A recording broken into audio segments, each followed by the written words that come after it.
अस्सलाम वालेकुम जी, मैं असदुल्ला खान वजीर हूँ। उम्मीद करता हूँ आप अहबाब खैरियत से होंगे। अहम खबर यह है कि सिविल एविएशन अथॉरिटी के डायरेक्टर जनरल ने यह दावा किया है कि पाकिस्तान के जितने भी पायलट्स हैं उनके लाइसेंस बिल्कुल जेन्युइन है, किसी भी पायलट का लाइसेंस जाली नहीं है।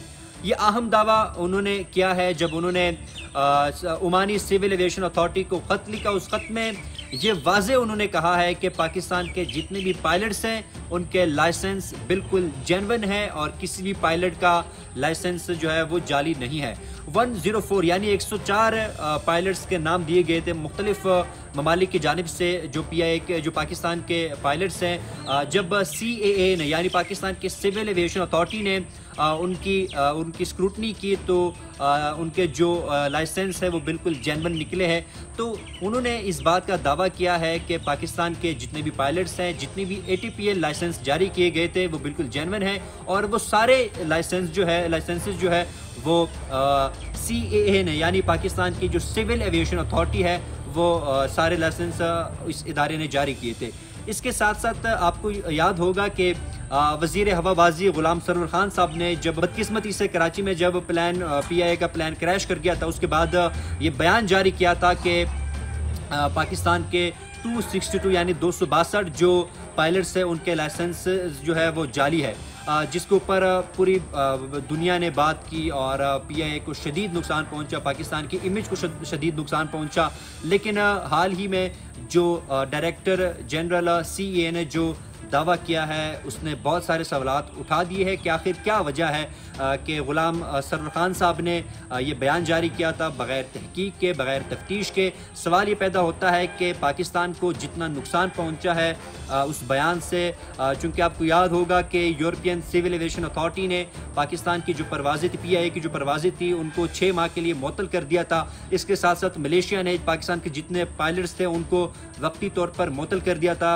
वियतनाम ने जितने भी PIA के पायलट्स थे, जितने भी पाकिस्तान के पायलट्स थे उनको ग्राउंड कर लिया था। ओमान ने, UAE ने, मुख्तलिफ टर्की ने, मुख्तलिफ जितने भी ममालिक थे उन्होंने पाकिस्तान के जो सिविल एविएशन अथॉरिटी है उनको खतूत लिखे कि पाकिस्तान के जो पायलट्स बाहर पाए जा रहे हैं उनकी तस्दीक की जाए कि उनके लाइसेंसेस जो है वो जाली है या जेन्युइन है।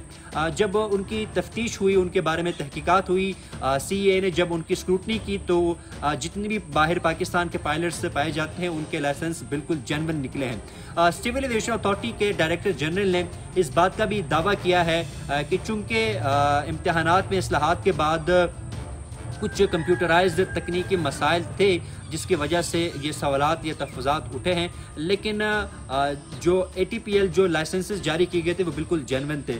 इसके साथ साथ उन्होंने ये भी कहा है कि अगर किसी पायलट के ऊपर थोड़ा सा भी सवालिया निशान था उसकी भी तफ्तीश की जा रही है और उन पायलट्स को ग्राउंड किया गया है। अब ये सारा मामला जारी है। आखिर सवाल ये पैदा होता है कि पाकिस्तान के साथ ऐसा सलूक क्यों किया जा रहा है।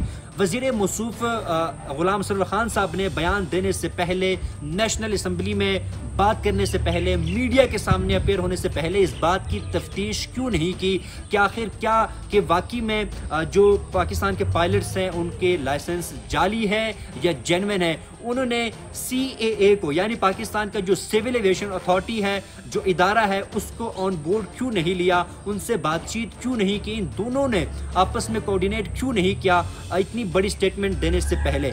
सवाल ये पैदा होता है कि इसका जिम्मेदार अब कौन है। गुलाम सरवर खान साहब जिन्होंने ये बहुत बड़ा दावा किया था, क्या वो सच्चे हैं या जो CAA के जो डायरेक्टर जनरल है वो सच्चे हैं जिन्होंने दावा किया कि पाकिस्तान के पायलट्स के लाइसेंस बिल्कुल जेन्युइन है। सवाल ये पैदा होता है कि इस बयान की वजह से पाकिस्तान को इतना नुकसान पहुंचा है, इसका जिम्मेदार कौन है। पाकिस्तान के पायलट्स को नुकसान पहुंचा है, पाकिस्तान के जो PIA जो इदारा है उसको नुकसान पहुंचा है, पाकिस्तान का जो इंटरनेशनल इमेज है वो खराब हुआ है, पाकिस्तान की इकोनॉमी को नुकसान पहुंचा है। आप यहाँ से अंदाजा लगाइएगा कि PIA हो गया, शाहीन एयरलाइंस हो गए, इन्होंने अपने रेट्स कम की है चूंकि लोग अब सफ़र नहीं करते, गैर महफूज करार दिया गया है, जिसकी वजह से लोग अब PIA को, शाहीन एयरलाइंस को, एयर ब्लू को प्रेफर नहीं करते और उन्होंने मजबूरन अपने रेट्स कम किए हैं ताकि वो अपने अखराजात थोड़े से मैनेज कर सके। सवाल ये पैदा होता है कि इमरान खान साहब क्या एक्शन लेंगे या फिर इसी तरह अपने जो साथी हैं उनको बचाएंगे। सवाल ही पैदा होता है गुलाम सरवर खान साहब अगर गलत उन्होंने बात की थी, क्या वो इस्तीफ़ा देंगे या फिर इसी सीट पर बरजमान रहेंगे। सवाल ही पैदा होता है कि कब तक पाकिस्तान के साथ, पाकिस्तान के लोगों के साथ इस तरह मजाक किया जाएगा। सवाल ही पैदा होता है कि इस तरह बगैर सोचे समझे बयानात जारी किए जाएंगे जिससे मुल्क को बहुत नुकसान पहुंचेगा और इसी तरह पाकिस्तान का नाम पूरी दुनिया में बदनाम होगा और पाकिस्तान की जो इकोनॉमी है वो मजीद सफ़र करेगी। अब ये बहुत सारे सवालात इस केस ने उठाए हैं। अब देखना ये है कि हुकूमत क्या एक्शन लेती है। अब देखना ये है कि जो सिविल एविएशन अथॉरिटी है ने जो बयान जारी किया है वो सही है या गुलाम सरवर खान साहब जिन्होंने कहा है कि पाकिस्तान के 262 जो पायलट्स हैं उनका लाइसेंस जारी है। अब ये तो वक्त बताएगा कि कौन सही है या गलत।